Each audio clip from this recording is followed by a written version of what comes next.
Greetings and welcome back to the Casual Wargamer.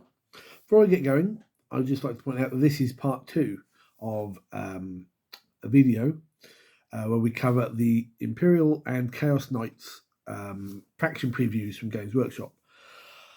I say this is part two because my views and thoughts on Knights as an army, on whichever side of the Imperial Chaos divide you're on, are covered at the beginning of the Imperial Knights video.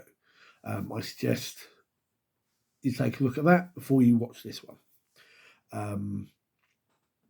With that being said, let's jump on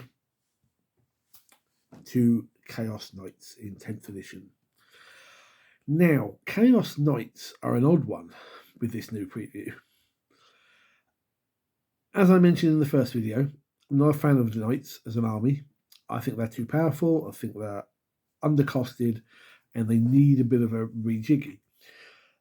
Under 9th edition, I think Chaos Knights were worse, or are worse at the time of doing this video, than Imperial Knights, because they get a whole host of weirder powers which kind of really spoil the game a little bit. The amount of times I have managed to somehow inflict some injuries upon an opposing knight, only for my opponent to use the weird walk table that they have to heal all the damage done, making my efforts in the game utterly pointless. So with that in mind, when the Chaos Knight preview dropped a few days ago, I was understandably not sure. But let's take a look, because even I'm a little bit surprised. So the army rule for Chaos Knights is Harbingers of Dread. So basically, if your army is Chaos Knights, you gain a benefit based on the battle round. So for the first battle round, you give off an aura of despair. Enemy units within 12 inches of this model, each time they make a battle shock or a leadership test, subtract 1 from the result. There are armies in the game, I've mentioned this before in other previews, where I think, hang on, Games Workshop are really trying to push the battle shock element of 10th edition. It's going to be big, I think. And looking at this, I think Chaos Knights are going to be one of those armies that's really going to push that battle shock test. Tyranids and Demons seem to be doing so as well at the minute. But let's see where this goes. From the battle round 3 onwards, you are under the effects of Doom and Darkness. Each time this model makes an attack, if the target has been battle shocked, you get +1 to the wound roll. And each time an attack targets your model, if the attacking model's unit is battle shocked, they get subtract 1 from the hit roll. Again, really pushing the battle shock. And I think this is going to be quite major for them. They have a detachment rule, Traitorous Lance, an ability called Forged in Terror. In the battle shock step of your opponent's command phase, if an enemy unit that is below starting strength is in 12 inches of a Chaos Knight model from your army, then they must make a battle shock test. For the purpose of this, if starting strength is 1, they are considered below strength if they've taken at least 1 damage. So you'll basically go, here's all my knights, bomb, battle shock test please, at -1 or whatever. Interesting. Battle shock is, as I say, certainly going to be very dominant, I think, under 10th.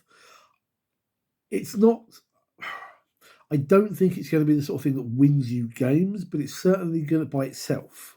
But I certainly think it's going to make certain armies really tough.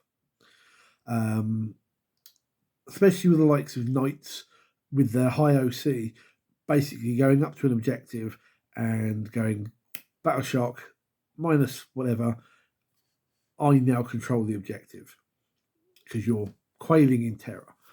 But I do like thematically the idea that Chaos Knights generate this fear in their opponents. I think that's quite flavourful. Now, we get 2 previews. The Knight Despoiler, which is kind of the archetypal big knight unit in your army. And I've got to be honest, the In the previous video, I compared Canis Rex to other big knights, and how I felt that he was a very powerful, but probably only a little bit better than the regular big knights. In the case of the Knight Despoiler, there are a few things that stand out to me. There's a whole variety of potential weapons you can put on it. But with those ranged weapons, nothing strikes me as being overly powerful, which is quite interesting. Even the high strength, high AP, D6 damage type weapons are either relatively short range, or in the case of something like the Demon Breath Thermal Cannon, which is a blast and melt weapon, it's 2d3 shots. You're probably not going to be using that to blast away at someone's units. That's going to be aimed at the tank. The Demon Breath Melter Gun, again, it's only strength 9, 12-inch range. It's going to be something when you're right up next to a vehicle that you want to charge and try and take out wounds. Everything else, from the Gatling Cannon through the Missile Pod, Heavy Dark Flamer, Hellstorm autocannons, which have an anti-fly 2+, which is quite nice, are all relatively low strength. They're like 5s and 6s with 0 or -1 AP, 1 damage, maybe 2. Nothing that stands out as being particularly amazing. It's where the melee weapons come in that once again you see very strong, that this, at least this class of knight, wants to get in there and smack things. It's given Titanic Feet, which I'm assuming is when you take 2 guns rather than a melee weapon, which is fairly meh. You can take a Reaper Chainsword or Warp Strike Claw. The Reaper Chainsword has 2 modes, strike and sweep, same with the Claw actually. The strike has 4 attacks, hitting on 3s, strength 14, AP -4, 6 damage. It's another one for punching through dreadnoughts, walkers, and trying to take some damage off of other vehicles. The sweep, 12 attacks, hitting on 3, strength 9, -3, 2 damage, is another elite infantry killer. That's trying to go through your Terminators, your Marines, or even just swathing your way through Orcs and Gaunts. The Warp Strike Claw, now also, they preview this on the stats for the Knight Despoiler, but then preview the weapons separately down below, which seems a bit weird. Someone wasn't really paying attention at Games Workshop office that day. And this has a strike and sweep mechanic as well. The strike having 4 attacks, hitting on 3s, strength 20, -3, 8 damage, which is horrendous. Again, it's going up there and it's punching another knight to death or picking up a Land Raider and trying to crush it. The sweep is 8 attacks, hitting on 3s, strength 10, AP -2, 3 damage. Again, it's another way of dealing with things like walkers and maybe squadrons of sentinels, or basically you just want to knock a few infantry models aside.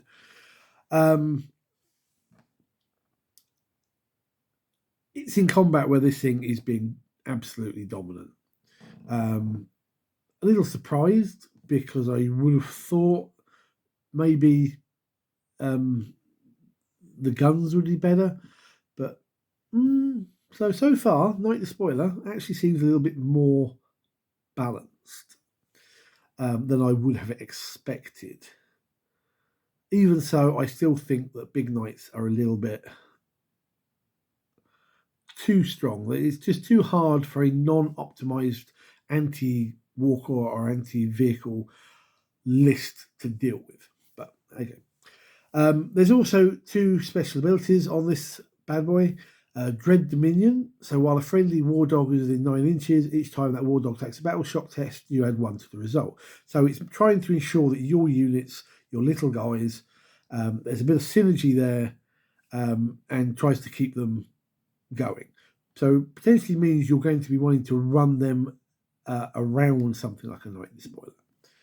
And Seething Hatred. Each time this model is selected, bear with me, is selected to shoot or fight, you can re-roll one hit roll or re-roll one wound roll when resolving those attacks. So if you really need to take something down, you've got an inbuilt re-roll. And obviously a 5-up invulnerable save.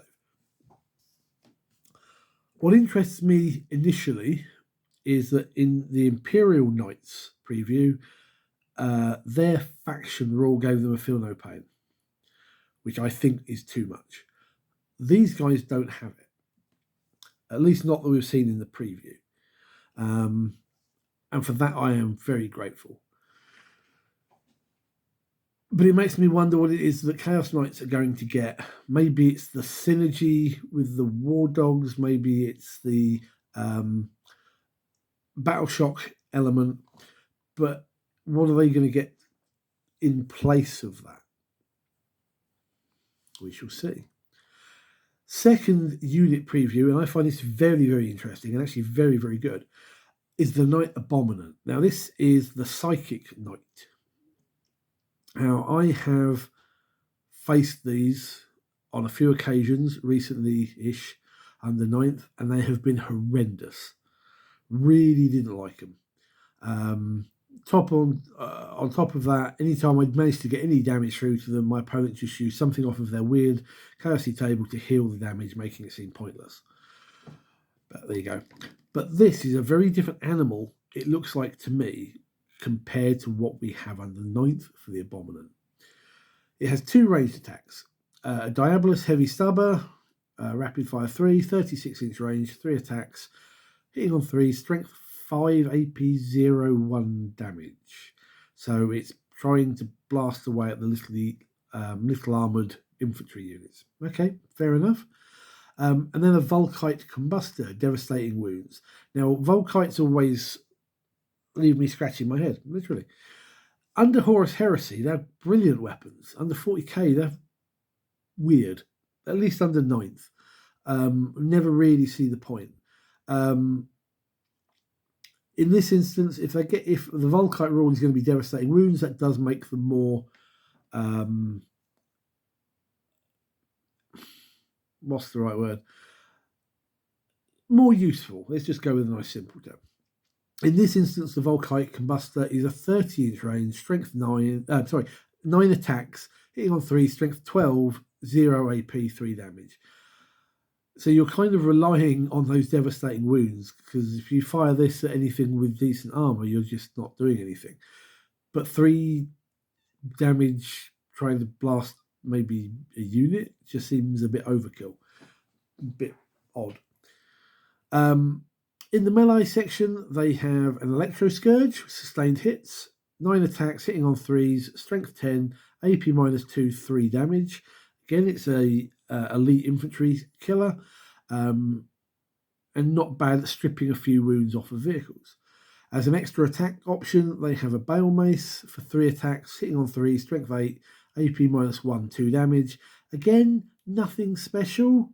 Seems a little overkill for killing infantry, but all in all, the weapons seem much more toned down on this than I kind of remember.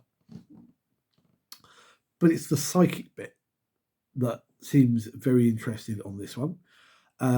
Vortex Terrors. At the start of your shooting phase, you select one enemy unit within 12 inches of the model, and they must make a battle shock test. Okay, we're going back to that. Nice and thematic.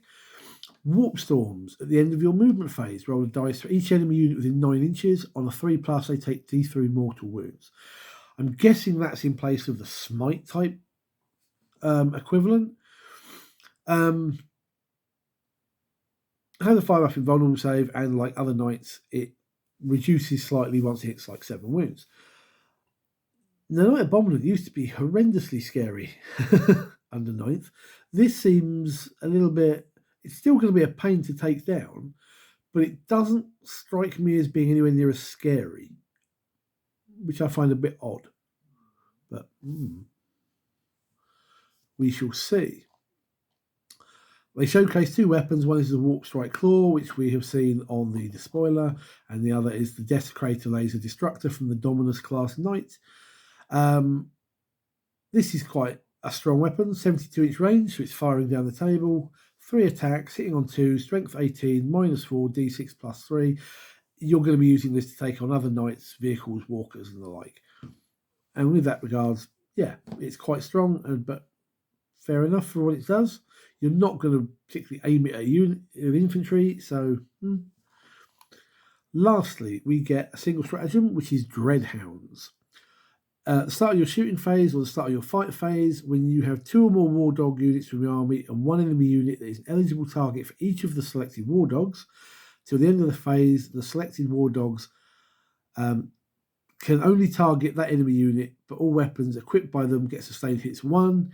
In addition, if they're battle shocked until the end of the phase, each of your war dogs scores a critical hit on an unmodified 5+.